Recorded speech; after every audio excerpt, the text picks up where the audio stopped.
Hey there, I'm Lindsay Dreyer, and this is the Happy Agent Co. podcast, the real estate podcast for real estate agents and team leads who want to build a business that actually feels good. I've been in real estate for over 20 years, and I created this show because I was tired of the same old one-size-fits-all advice.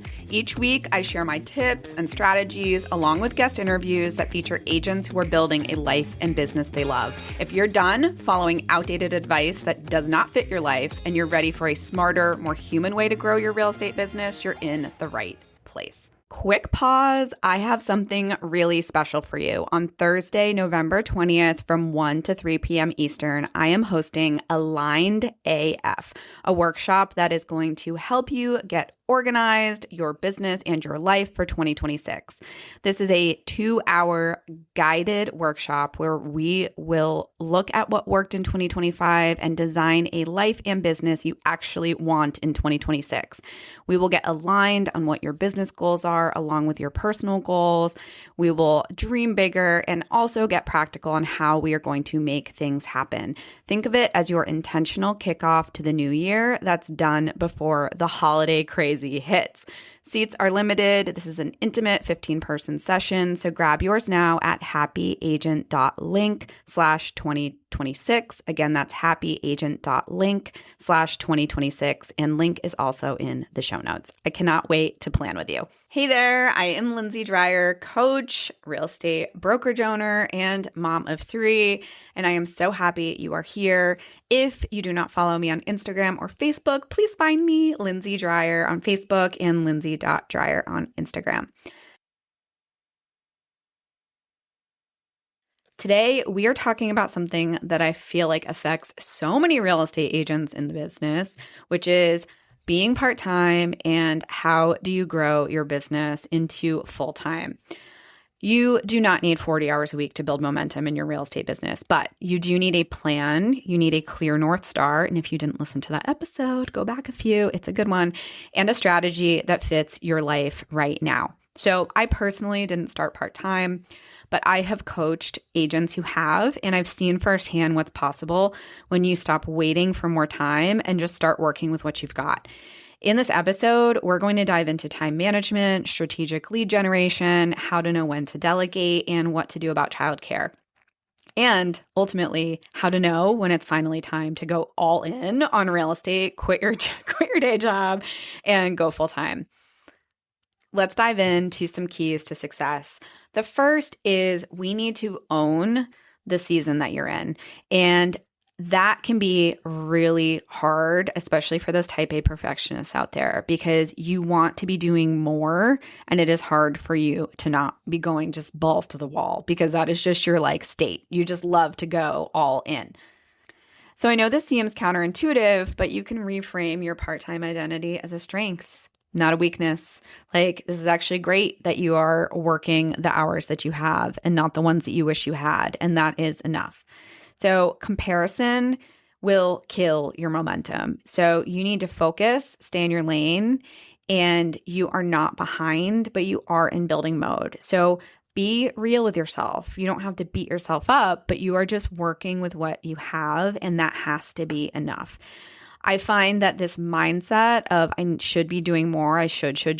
I know you've probably heard you should all over yourself. So you're probably shoulding all over yourself. I should be doing this, I should be doing that, I should.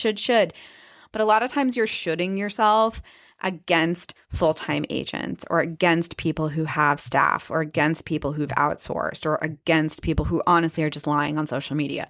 So you need to stay in your lane and focus on what you can control. And what can you control? Time management, that's a big one. So really knowing what is your actual availability to work in your real estate business. This is a hard one, especially if you have children, but really knowing where can you find 5 to 7 really focused hours for your lead generation and for client service. So what not to do, and this is where I see a lot of people just go down a rabbit hole, is you should not spend your best hour designing your logo, but you should be spending your best hour prospecting and calling your warm leads or hosting an open house or doing something that's going to actually make it so you generate income.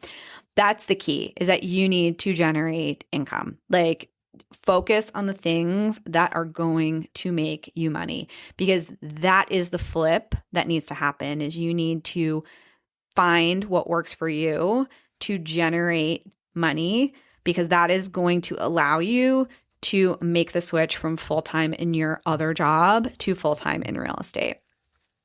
So how do we set these expectations to clients? I'm available evenings and weekends, and I check messages twice a day at noon and at 5 p.m. I'll make sure you're always updated. Or it's just I am available via text. If we need to do a phone call, I can do that at noon or at 5. So just setting expectations can be a really, really crucial part of being a part-time agent, is setting expectations with your client on when you are available and when you are not. Another piece of being a part-time agent is you have to delegate. You're not going to necessarily be able to do this alone unless you have just a massively flexible full-time job, which some of you do. So big ups. But I know a lot of the part-time agents I've seen do not have that flexibility. So while you don't need to go and hire full-time help because you probably can't afford it, you may want to have a transaction coordinator. You may want to have a showing agent who can be there for showings or inspections when you're not available. And you probably want to have a strong process or system that you are running your clients through, which includes templates for the different phases. Honestly, huge fan of AI. So like ChatGPT saves me a ton of time on client communications. But I want you to really start thinking about where can you not show up in your business, and then building support around that. So maybe it's marketing help, maybe it's that TC, but just really thinking about, I'm building my business with these limited hours and I want to stay in the zone of genius, like where I spend the best time and is the most valuable to my business. It's going to bring in the most coins, honestly. And most of the time that's client facing stuff. So just really making sure you're honing in on that. The next piece is lead generation, which I know is probably a struggle for every single real estate agent out there, but I feel like it's even more of a struggle for part-time agents because you have limited hours and limited budget.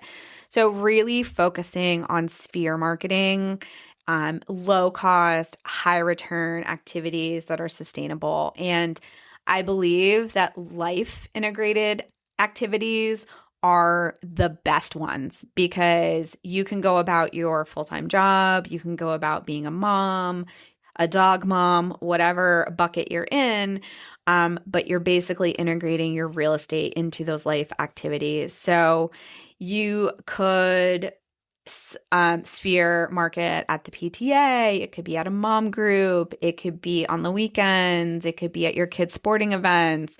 So really starting to think like, how can I market myself where I'm already showing up? Because that is the lowest hanging fruit. And a lot of times it's people already know you, they already like you, and they already trust you. So of course they're going to transfer that into real estate. Also, when you are out and about doing your life stuff, it could be like texting some people from your school pickup line. It could be handwriting notes during your practices for your kids' sports. It could be email batching your newsletters for the entire month on like a Sunday night, or maybe it's just a short video update from your car. But what you want to avoid is building a super complicated marketing plan or funnel when you really aren't even texting your database or your sphere or your past clients. One of the biggest struggles is people come to me and they say, I don't have a sphere, I don't have a database. And that's a challenge for you to really tackle. And again, it goes into these life activities. So it could be like, hey, I'm growing my real estate business and putting together a list of people I want to stay in touch with. Can I add you to my monthly updates?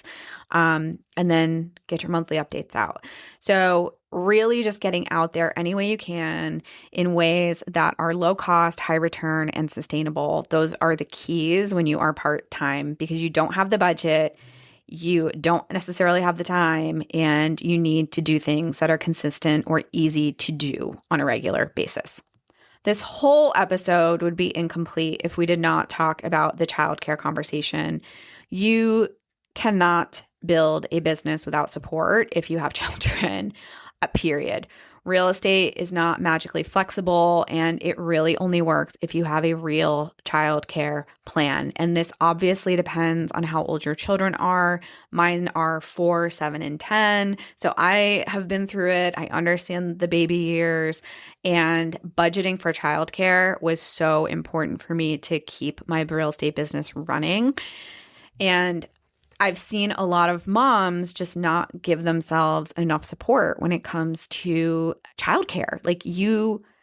It is so hard to focus when you have kids around you. I don't care if they're watching Bluey or they're reading a book or they're playing Legos, but it is hard to focus when you know you're going to be interrupted at any moment. I can't do it. That's why I have an office outside of the house. I just can't. So your schedule needs to be real. Where you're working needs to be ideal.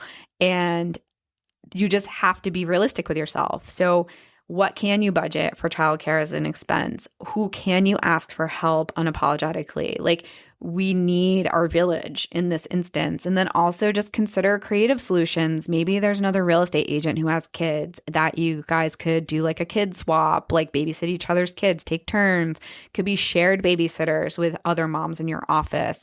I know the YMCA was a huge one. You can pop in and work from there. And it was 3 hours of childcare. Heck yes. There are sometimes aftercare, preschool, daycare centers, just co-op programs actually through rec departments. Get creative. And I know so many of you feel guilty because you're I'm not going to pay for childcare if I don't have any money coming in. But this is how you invest in your career, and this is how you build that path to becoming a full-time real estate agent. The other thing is that mom guilt sets in, which is I'm choosing work over my kids, but I challenge you to reframe that, which is you're not choosing work over your kids. You're choosing long-term stability for your kids. That requires focused time to build. You are going to be building a career and a wealth plan and a wealth journey that needs your focus. I know this is really hard if you don't have a partner who is fully on board. I remember I knew an agent who was making $150,000 to $175,000 a year, and she had her first child, and she had this discussion with her husband about putting her daughter in daycare, and he said, absolutely not. And I was talking to her, and I'm you make enough money to pay for yourself. Why? This is crazy. And she was he won't let me. I'm just going to have to be a stay-at-home mom. And it was really sad for me because it was clear she loved her real estate career and she did not have a supportive partner. And he basically had her give up on her career. She gave up her real estate career to become a stay-at-home mom, which is totally fine. If that was her choice, I totally support it. We need moms, obviously. But this wasn't what she wanted. This wasn't her dream. And it was just really sad because we don't oftentimes understand that we need to also have our partner on board when we flip the switch to going full time. So really understanding what your family dynamic's going to look like and talking through it with your partner is another crucial step. Not only the financial implications, but the time and schedule implications and the mental load implications of who's going to need to be available on nights and weekends and who's doing the laundry, who's cooking dinner and all of that. So I've seen that not only cause some really severe problems, but I've seen it cause divorce because women basically build this massively successful real estate business, but they didn't take their partner along for the ride with them. So that's another consideration. It's not just childcare, but also how is this going to shape your family in the future and having a plan for that and making sure that your partner is on board with it. So lastly, I want to talk about when can you flip the switch and go full time? So there's some signs that you might be ready. You are consistently closing 1 or 2 deals every other month. You have 3 to 6 months of savings. So you're financially have those in reserves. You have that emergency fund because it does take time to ramp up. And you have systems and a lead generation rhythm that is actually working for you. And probably the most important sign is that you're actually turning down business because of your job, because of your limited capacity. So I know it can be hard sometimes, but it's okay to tell yourself that I've built the systems, I've saved the cash cushion, and I've proven I can do this. So now it's time to take a bet on me. Now, if you're in the boat where you want to stay part-time, you can still win. And not everyone wants to go full-time, and that's okay. Real estate can be a powerful income stream and identity, even if it's not your 9 to 5. But I think that there's 4 things you need to have if you are going to stay part-time. You need to be clear about your availability with clients. You need to be consistent in how you show up. You need to be visible with your sphere, and then be honest about your capacity. For all you part-timers out there, I want you to hear this as we wrap it up. You are not behind, you are not doing it wrong, and you're definitely not less of an agent because you're building your business part-time. And honestly, you might even be building it smarter than some agents because you're being intentional with every single hour, every single client, and every single decision that you're making. The path can absolutely be messy, especially if you're raising kids, working another job, and doing both. But you don't have to wait for the perfect moment to go all in. And I hope this episode opened your eyes to that you just really need a plan and you need permission to honor the season that you're in while you're still moving forward and making progress. So whether you stay part-time for now or decide to make the leap soon, I hope that this episode gave you some clarity and hopefully some confidence to trust where you are and that you are on track to build something sustainable. I am 100% cheering you on, and I will see you next week. Hey there, quick favor. If you enjoyed today's episode, would you take a few seconds to leave a quick review? It would mean the world to me. I also want to thank you for tuning into this episode of the Happy Agent Co podcast. I hope you feel inspired to keep building a life and business you love. Until next time, stay happy.